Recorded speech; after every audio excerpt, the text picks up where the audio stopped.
Selamat datang di Jimmy Melali Channel. Sebelum lanjut nonton, jangan lupa subscribe ya. Bagi yang sudah subscribe, nggak usah subscribe lagi, cukup like dan komen saja. Terima kasih.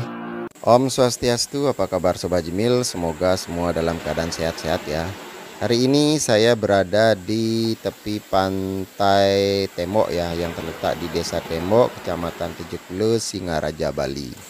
Jadi hari ini saya selesai melakukan aktivitas jalan-jalan, namun sekaligus saya akan mengajak Sobat Jimil mereview sebuah balai dauh minimalis ya. Jadi di sebelah utara dari pantai ini ada sebuah rumah milik Bapak Made Swarna ya.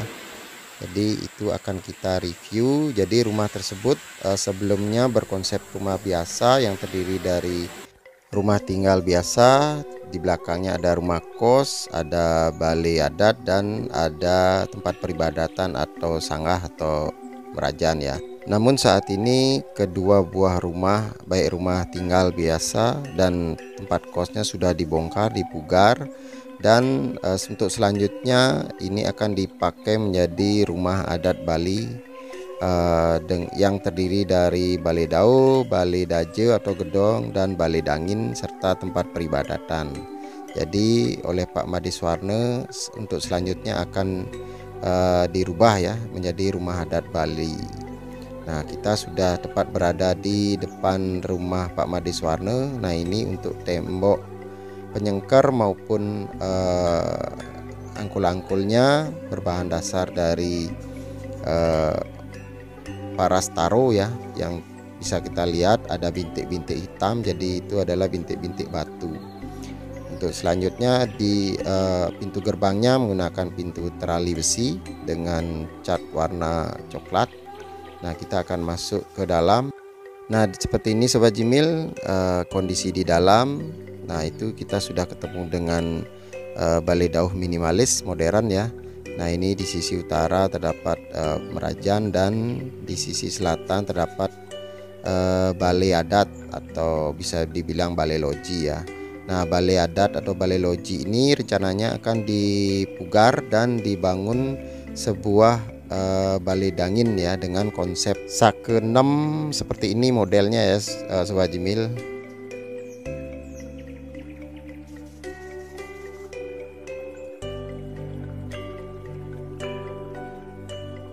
Oke, selanjutnya kita menuju ke tempat peribadatan. Nah, ini tempat peribadatannya masih yang lama ya.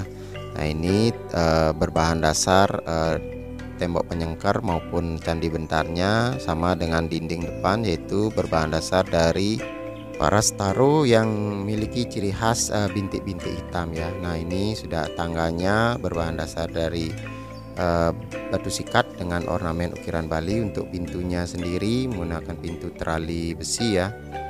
Nah, kita akan masuk ke dalam. Nah, seperti ini Sobat Jimil, bisa kita lihat untuk lantai dasar dari merajan atau sanggah ini menggunakan batu sikat dengan hiasan ornamen ukiran Bali, dan pada beberapa pelinggihnya ada yang berbahan dasar dari kayu yang diukir namun tidak diperade, dan untuk badan dari pelinggih ini menggunakan paras taro juga. Jadi semuanya sama ya, antara tembok penyengkar di luar, angkul-angkul maupun tembok penyengkar dari merajan ini sama semua berbahan dasar dari paras taro. Oke, kita sekarang akan menuju ke areal. Nah, ini arealnya dulu sebelumnya terdiri dari dua buah bangunan, yaitu bangunan rumah biasa dan rumah kos. Sekarang dibongkar dan berdiri sebuah balai dauh dengan konsep minimalis modern ya. Nah, untuk ini di sisi utaranya rencana akan dibuat sebuah balai daje atau gedong dengan konsep seperti ini ya Sobat Jimil. Nah, untuk selanjutnya kita review balai dauh dengan konsep minimalis modern. Nah, ini balai dauh ini kira-kira berukuran 10x10 ya, dimana di sisi kanan kiri 3 meter dan sisi tengah 4 meter. Rumah ini dominan menggunakan tempelan batu alam, batu palimanan warna krem dan batu palimanan warna hitam dengan motif tebing kalau tidak salah. Nah, di sisi atasnya ditempatkan sebuah ornamen atau relief ukiran Bali yang berbahan dasar dari paras putih ya, atau batu palimanan juga. Nah, di sisi kiri ditempatkan sebuah pohon hias ya, pohon bonsai kalau tidak salah. Nah, di sisi kanan kirinya terdapat 3 buah daun jendela dengan variasi tempelan batu palimanan berwarna krem dan batu palimanan berwarna hitam dengan motif atau corak tebing ya. Nah, seperti ini Sobat Jemil, sangat seni dan artistik ya.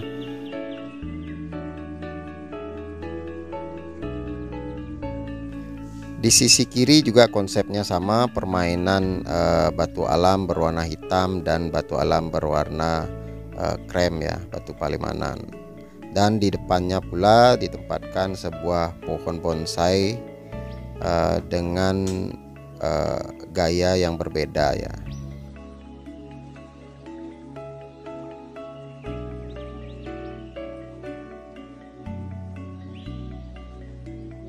Nah, di sebelah kiri juga di sisi paling ujung ditempatkan satu buah pintu yang berbahan dasar dari kayu dan besi ya. Nah, pintu ini juga divariasikan dengan permainan batu alam berwarna hitam, dan pada sisi atasnya relief ornamen ukiran Bali dengan posisi memanjang ke atas ya. Oke, kita menuju ke tengah. Kebetulan oleh ownernya kita diberi izin untuk masuk ke dalam. Nah, ini untuk step paling bawah menggunakan bahan dasar dari batu sikat dengan ornamen ukiran Bali, dan pada dinding dari bataran ini menggunakan permainan batu alam berwarna krem dan batu alam berwarna hitam. Nah, seperti ini dikonsepkan bergaris rapi ya, yang tentunya dinamis. Untuk lantai dasar dari rumah ini menggunakan keramik granit berwarna krem yang ukuran 50 x 50, dan pada sisi luarnya ditempatkan keramik dengan garis hitam ya, garis hitam untuk menghindari anti slip. Selanjutnya kita menuju ke depan dari rumah ini. Di sisi kanan kiri ditempatkan sebuah sake ya, sake yang dengan tempelan batu alam berwarna hitam, dan ditempatkan sebuah lampu hias atau lampu malam ya. Nah, di sisi atasnya seperti ini Sobat Jemil.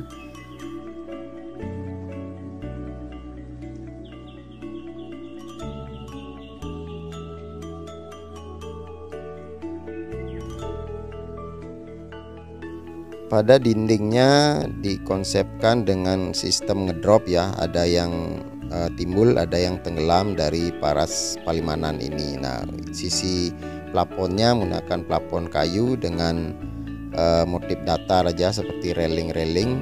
Ditempatkan sebuah lampu penerangan ya, seperti ini Sobat Jemil, dengan warna coklat kayu.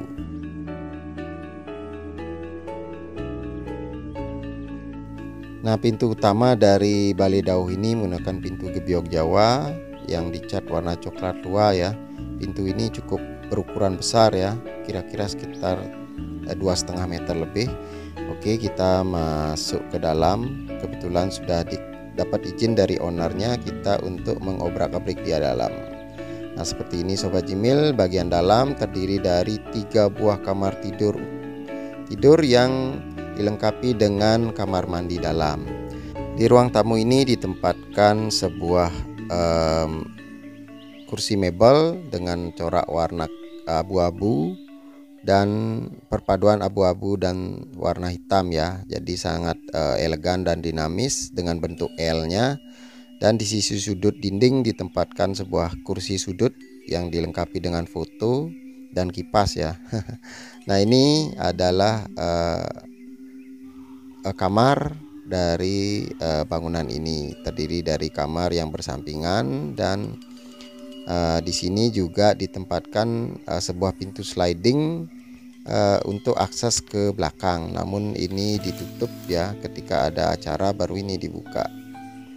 Nah, di sisi selatannya terdapat sebuah buffet ataupun partisi kayu yang berkonsep klasik ya. Dapat ditempatkan berbagai jenis foto maupun perhiasan atau pot-pot kecil ya, dan ada TV. Dan di sisi belakang dari kursi tamu tersebut, kursi mebel tersebut, ditempatkan sebuah bed kecil untuk tempat nonton TV. Nah, ini di kamar paling selatan di sudut. Nah, ini adalah kamar yang ketiga ya. Seperti ini Sobat Jimil, ditempatkan sebuah meja yang fungsional. Nah, ini adalah ditempatkan sebuah wastafel marmer ya, dengan konsep modern, dihiasi ditempel juga dengan cermin dengan ornamen ukiran Bali pada setiap sudutnya. Nah, itu saya sedang merekam, itu baru bangun ya, mohon maaf, belum mandi sebenarnya. Nah, ini ditempatkan sebuah set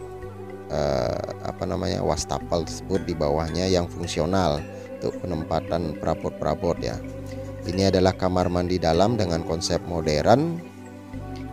Nah, ini adalah bagian atasnya. Ini bagian plafon ini memiliki ketinggian 4,5 meter, jadi cukup tinggi. Jadi karena daerah sini adalah daerah yang cukup panas, sehingga dikonsepkan lebih tinggi agar sirkulasi udaranya lebih adem ya. Selanjutnya kita masuk ke area ruang makan. Nah, di sini ditempatkan sebuah satu set meja kursi minimalis untuk tempat makan ya. Dan di atasnya ditempatkan variasi berupa gambar-gambar, serta di sisi sampingnya, di sisi sebelahnya terdapat sebuah kulkas, dan di sebelah kulkas terdapat galon air mineral, dan di sisi atasnya terdapat kitchen set ya, untuk menempatkan makanan maupun minuman ataupun teh, kopi dan lain sebagainya. Nah, kita akan menuju keluar. Nah, di sisi luar, di sisi belakang ya dari rumah ini adalah posisi dapur. Nah, dengan konsep dapur modern, ditempatkan 2 tungku kompor gas dan sebuah wastafel untuk cuci piring. Nah, ini sisi belakang dikonsepkan terbuka agar pada saat masak tidak terlalu panas udaranya ya. Nah, ini adalah akses pintu sliding tadi untuk masuk ke ruang tamu. Oke, itu tadi Sobat Jemil. Saya lupa juga ini di sisi utara ini adalah akses pintu belakang ya. Ini pintu belakang menuju ke dapur tadi. Nah, dengan berakhirnya review ini berarti berakhir pula acara melalui kita di sini. Mudah-mudahan video ini bisa bermanfaat dan menginspirasi Sobat Jimil untuk mendirikan sebuah balai dau dengan konsep minimalis seperti ini. Jangan lupa dukung terus channel saya, Jimny melalui channel. Subscribe bagi yang belum subscribe, bagi yang sudah subscribe cukup like, comment, and share. Terima kasih atas perhatiannya. Akhir kata saya ucapkan Om Santi Santi Santi Om.